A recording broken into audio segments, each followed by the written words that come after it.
বাংলাদেশ বেতার রাজশাহী। এখন শুনবেন বাংলায় স্থানীয় সংবাদ।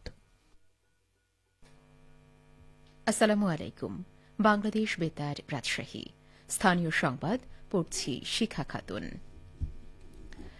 রাত পোহালে শেষ হচ্ছে নির্বাচনী প্রচার প্রচারণা। আগামীকাল সকাল 7টা থেকে প্রার্থীরা আর প্রচার প্রচারণা করতে পারবেন না। ভোট গ্রহণের 48 ঘণ্টা আগে নির্বাচনী প্রচার বন্ধ রাখার আইনগত বাধ্যবাধকতার কারণে এই সিদ্ধান্ত কার্যকর হবে। আগামী 12 ফেব্রুয়ারি সকাল 7:30 থেকে বিকেল 4:30 পর্যন্ত সারা দেশে একযোগে ভোট গ্রহণ অনুষ্ঠিত হবে। এদিকে রাজশাহী জেলায় মোট ভোট কেন্দ্রের সংখ্যা 778টি। মোট ভোটার 22,92,000। ভোটারের অর্ধেকের বেশি নারী এবং নতুন ভোটার প্রায় 1 লাখ।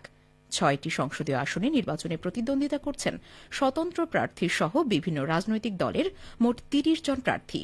এদের মধ্যে রাজশাহী 1 আসনে 4 জন, রাজশাহী 2 আসনে 6 জন, রাজশাহী 3 আসনে 5 জন, রাজশাহী 4 আসনে 4 জন, রাজশাহী 5 আসনে 7 জন এবং রাজশাহী 6 আসনে মোট 4 জন প্রার্থী প্রতিদ্বন্দ্বিতা করছেন।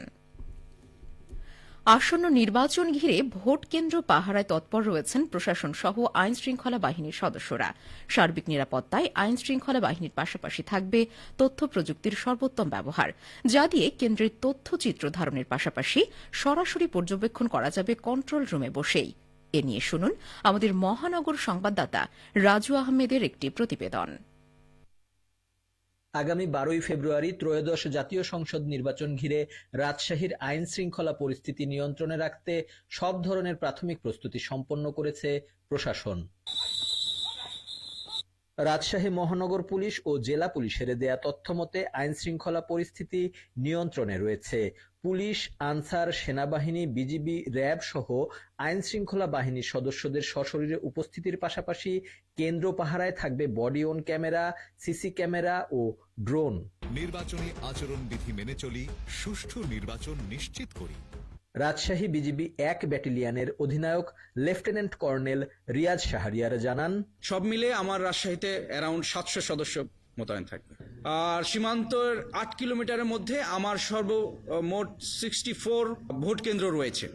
আমরা সীমান্তবর্তী এলাকায় জনবল আরো বৃদ্ধি করেছি। রাজশাহী জেলা পুলিশের মুখপাত্র সাবিনা ইয়াসমিন জানান, নির্বাচন উপলক্ষে আমাদের সর্বোত্তম প্রস্তুতি রয়েছে। এখানে আমাদের 2000-এর অধিক সদস্য এখানে নির্বাচনকালীন ডিউটি পালন করবে এবং আমাদের এখানে প্রযুক্তি বলতে বডি অন ক্যামেরা রয়েছে। আরএমপির মুখপাত্র গাজীউর রহমান জানান, ব্যাকআপ থাকবে। এবার আমরা আমাদের পজিটিভ যেটা দিক, আমাদের বডি অন ক্যামেরা থাকবে, যেটি পুলিশ হেডকোয়ার্টার্স তথা প্রধান উপদেষ্টার কার্যালয় থেকে দেখা যাবে, মনিটরিং করা যাবে সরাসরি কেন্দ্রে কি হচ্ছে। একই সাথে কেন্দ্রগুলোতে আমাদের সিসি ক্যামেরা থাকবে, আমাদের ড্রোন থাকবে এবার পর্যবেক্ষণের জন্য। তো আমরা প্রযুক্তির সর্বোচ্চ ব্যবহার করব। আমরা আশা করছি খুব সুন্দর একটা পরিবেশে এই ইলেকশন আমরা পার দিতে পারবো। নির্বাচন ঘিরে রাজশাহী জেলার 778টি ভোট কেন্দ্র সহ আইন শৃঙ্খলা পরিস্থিতি নিয়ন্ত্রণে রাখতে 10,000-এর বেশি আনসার সদস্য, প্রায় 5,000 পুলিশ সদস্য, 700 বিজিবি সহ র্যাব ও সেনাবাহিনীর সদস্যরা তৎপর রয়েছেন। রাজু আহমেদ, বাংলাদেশ বেতার, রাজশাহী। আসন্ন গণভোট ও সংসদ নির্বাচনে ভোট কেন্দ্রে মোবাইল নিয়ে প্রবেশে নিষেধাজ্ঞা জারি করেছে নির্বাচন কমিশন ইসি। গতকাল ইসির জ্যেষ্ঠ সহকারী সচিব মোহাম্মদ শহীদুল ইসলাম নিষেধাজ্ঞা বাস্তবায়নে রিটার্নিং কর্মকর্তাদের এই নির্দেশনা পাঠিয়েছেন। এতে বলা হয়েছে, আগামী 12 ফেব্রুয়ারি আসন্ন ত্রয়োদশ জাতীয় সংসদ নির্বাচন ও গণভোটে ভোট কেন্দ্রের 400 গজের মধ্যে কোনো ফোন নিয়ে যাওয়া যাবে না। তবে দায়িত্বরত প্রিজাইডিং অফিসার, ভোট কেন্দ্রের দায়িত্বপ্রাপ্ত পুলিশ ইনচার্জ, দায়িত্বপ্রাপ্ত আনসার, সাধারণ আনসার বা ভিডিভির নির্বাচন সুরক্ষা 2026 অ্যাপ্লিকেশন ব্যবহারকারী 2 জন আনসার সদস্য ফোন রাখতে পারবেন।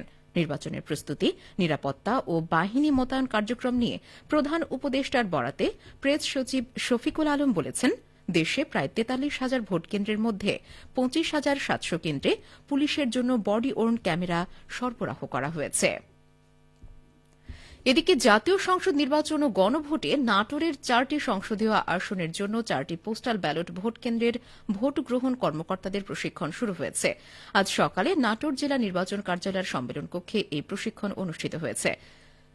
প্রশিক্ষণে 4টি পোস্টাল ব্যালট ভোট কেন্দ্রের 4 জন প্রিজাইডিং অফিসার, 4 জন সহায়ক কর্মকর্তা এবং 37 জন পোলিং অফিসার প্রশিক্ষণে অংশগ্রহণ করছেন।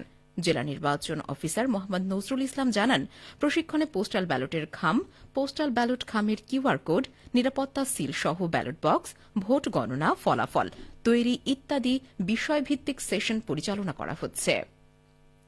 ত্রয়োদশ জাতীয় সংসদ নির্বাচনে বগুড়া জেলা কারাগারে পোস্টাল ব্যালটের মাধ্যমে ভোট দিয়েছেন ৭০ জন বন্দী। জেলা কারাগার সূত্রে জানা গেছে, গত ৩রা ফেব্রুয়ারি থেকে গতকাল বিকেল ৫টা পর্যন্ত পোস্টাল ব্যালটের মাধ্যমে ভোট গ্রহণ করা হয়। জেলা কারাগারের senior jail super Faruk Ahmed এই তথ্য নিশ্চিত করেছেন। সবশেষে আবহাওয়া। আজ দুপুর 12টায় রাজশাহীতে তাপমাত্রা ছিল 25 ডিগ্রি সেলসিয়াস। এ সময় বাতাসে আপেক্ষিক আর্দ্রতার পরিমাণ 46%। রাজশাহী ও পার্শ্ববর্তী এলাকায় আজ সূর্যাস্ত সন্ধে 5:56 সংবাদ শেষ হল। আমাদের পরবর্তী সংবাদ দুপুর 2:05।